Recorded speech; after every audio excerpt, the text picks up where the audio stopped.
এই সিঁড়ির রেলিংটাও, যার জন্য আমার মাঝে মাঝে যত্ন করতে হয়। আর দেখতে পাচ্ছ পুরো বাড়িটাকে কিন্তু সুন্দর করে আমি ঘষে নিচ্ছি, মানে ডলে নিচ্ছি স্কচব্রাইটটা দিয়ে। আর সাইডের মার্বেলসগুলোও কিন্তু এইভাবেই পরিষ্কার করে নিচ্ছি।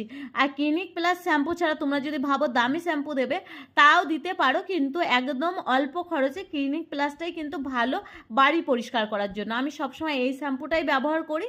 আর দেখতে পাচ্ছ আমার বাড়িটা কিন্তু এর জন্য চকচকে থাকে, কারণ আমি কিন্তু সপ্তাহে 2 দিন জল দিয়ে পোছা মারি, একদিন শ্যাম্পু আর একদিন লাই জল দিয়ে।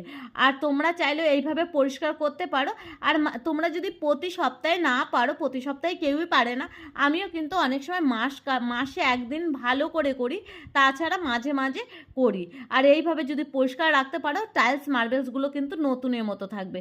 এবার আজকে যেহেতু প্রচুর কাজ ছিল, পুরো বাড়িটাকে পরিষ্কার করা ছিল, যার জন্য টিফিনটা কিনে নিয়ে এসেছিলাম, মাসিকে দিয়ে দিলাম। আর বাড়িতে এখন